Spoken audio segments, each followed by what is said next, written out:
You know what? Over the past few years, we have made so many videos for the Montreal Canadiens talking about their left-handed prospects on D. We've talked about Caden Gooley, we've talked about Lane Hudson, we've talked about the Matthias Norlanders and the Jaden Strubles and the Jordan Harrises. A lot of these guys are now on the team. A lot of these guys are still doing their thing. But let's focus on the right in today's video, because we have ourselves updates from two different guys in two different leagues that I thought would be really interesting to combine in the video together, especially when it comes to the situation on the Canadiens' right side, just in general. There are a few guys that could be tossed around in this conversation today in the NHL. You've got the Justin Barons of the world, you've got the Kovaceviches, you've got a few other guys rotating around, but when it comes to the prospects, this is where the conversation opens up.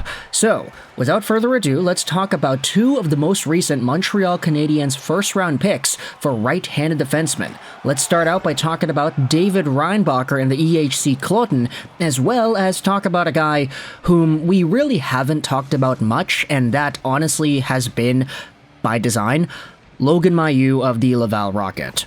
Now, starting out with the David Reinbacher conversation, things have gotten really interesting considering the fact that his production this season has been significantly fewer than what he had accomplished last year. We had made a few videos about this, but this season Reinbacher has 11 points in 30 games played, on pace for about 13 points in 35 games, a big decline from the draft-eligible season he had last year where he had 22 points in 46 games played. That season is why he got drafted in the top 5 of the 2023 NHL Draft by the Montreal Canadiens in the first place. But, as we've chronicled the past few months, his team sucks. Like, they are so bad this year that everything for David Reinbacher and his development and what he's been trying to do and how he's been trying to progress, there's no progression to be had here. He's part of a bad team that is not allowing him to grow in the ways that we thought he would be. And we have talked about this, so there are a few videos on the channel already going over that situation. But what I also wanted to do in this video was go over a few extra notes, because we had ourselves, firstly, this one post made 2 weeks ago-ish by Zodiac Error on the Montreal Canadiens sub, and what they did was they tried to clear up some misconceptions about David Reinbacher's EHC Kloten team. And it's a very interesting look as to why everything's been going down. Essentially, they explain the entire situation with the club. I want to preface this by saying I'm a lifelong supporter of EHC Kloten, and I know everyone is incredibly proud that one of our brightest talents of the draft last year came out of our organization. I've been actively following what the Habs fans and media have been saying about Reinbacher's season, and I've noticed some pretty big misconceptions which I wanted to clear up. And they start out by talking about the coaching situation. This is the analysis here. Kloten is on a 5-game winning streak, or at least they were at the time of this writing. And their third coach this season, Stéphane Mayer, has only been behind the bench for 1 game out of those 5. I've seen many people ask if he's the reason to the upturn in form, and no, he isn't. The reason, though, probably is largely psychological and confidence-related. 2 weeks ago, they played against eternal rivals ZSC Lions 2 times in what was the last moment at which they had a chance to salvage anything from this year. These derbies are by far the most important games of the year. They're pretty much like playoff games. Reinbacher was an essential force on the ice in both of those games ever since. I remember reading in Arpon Basu's article that they really wanted to win these because of what they meant, and he delivered on that front with the whole team. This still was with the GM coach Larry Mitchell, which brings me to the next misconception.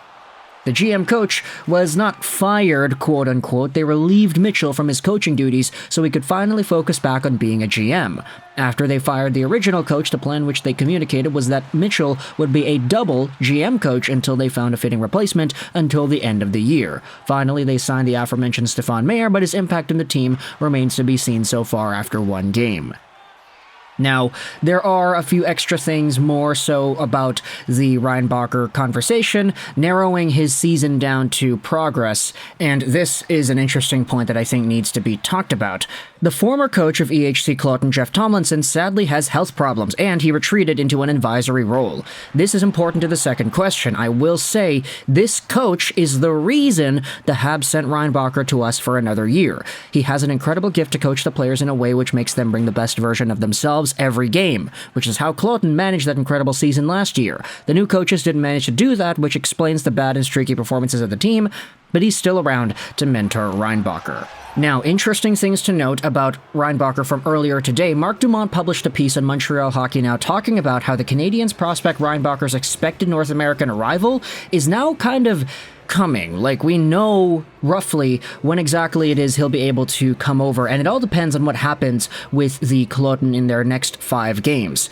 Essentially, EHC Kloten is near the bottom of the Swiss League, and because they're near the bottom, they may need to play in one postseason series. That would be the play-out series. Not the playoffs, the play-out, taking place between some of the worst teams in the league. Scenario 1 is if Kloten is able to win their 5 straight games remaining and they end up not being dead last in the league, they won't need to participate in the playout series, and then you'd probably see Reinbacher be available to the Rocket on March 5th. However, if they end up playing in the playout, which is a lot more likely, you could probably see David Reinbacher join the Rocket towards the end of March.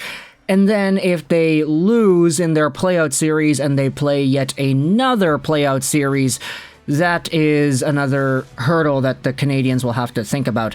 And yeah, it's not really looking all too good in that respect. So, hey, the Laval Rocket season ends on April 20th, which means regardless of how things will play out, Reinbacher will almost assuredly make his North American debut this year. But his arrival will depend on how the final games of the Swiss League play out. Now, speaking about guys who are already in Laval and doing their thing, let's talk about that Logan Mailloux a little bit, because it's been quite apparent over the past few years that I personally have not talked about Mailloux at all. We haven't made any videos about him. This is like the first one since the draft video itself, wherein we talked about the very controversial selection at the time that Marc Bergevin made this pick. And look, I will say that when it comes to all of those issues that Mailloux had when he was drafted, there was a weird sort of like white knighting going on by Canadiens fans that made it seem like this guy was better than he was going to be because he had this controversy. And like, I will say, when it comes to Mailloux and his own path to forgiveness, he has done a lot better of a job in taking the right steps to reforming than most other hockey players have when they've done reprehensible actions like what Mailloux did. But heading over to the player that exists today in the Laval Rocket, Logan Mailloux is tied for the league's lead in defenseman scoring with Brad Hunt, which is really interesting considering the fact that Mailloux is only 20 years old. And according to Grant McKegg, it's been 40 years since a 20-year-old player led all defensemen in AHL points. Tom Thornbury with the Baltimore Skipjacks was that name in the 80s. And Mailloux, at the time of this tweet's publication, was leading all AHL blue liners in scoring before Brad Hunt scored what was yet another point. So for Mailloux, he's had a pretty good year. All things considered, his offense has really translated into the AHL after being a point-per-game guy in the OHL last year. I'll say, honestly, I'm kind of surprised with the way his production has been able to flow so far in the American Hockey League, considering the jump from the OHL to the AHL is that big. The fact that he hasn't really lost a step in terms of his overall production is huge, and you kind of have to start wondering now, what does this mean for when he makes his time known in the NHL? Because if the Canadiens are going to keep going with a guy like Mike Matheson, for example, in the top power play unit, then does that force Mailloux to the second spot? Do you have to rotate somebody else out of there? This is a comment made on the Habs sub that kind of illustrates this nicely. The logjam on the defensive prospect pool is getting really spicy, with Hudson, Mailloux, and Reinbacher all expected to be NHL-level players, and the majority of the D players on the big clubs still mostly being young, promising prospects. A trade has to happen sooner or later to make room for these guys, or to get some legitimate offensive prospects instead. I'm going to miss whoever they decide has to go. And so, this is what a lot of people would say is a good thing. Options. Not puts and calls and all that, but options on defense. Having multiple guys who can fill multiple roles, and having you just choose whomever it is best amongst that group. So, for the Montreal Canadiens fans, let me know your thoughts in the comment section below about David Reinbacher's progress in the Swiss League, how he may be going over to Laval soon, as well as how Logan Mailloux has been really able to capitalize on his offense in the American Hockey League as well. I hope you enjoyed this Recherche 99, and bye.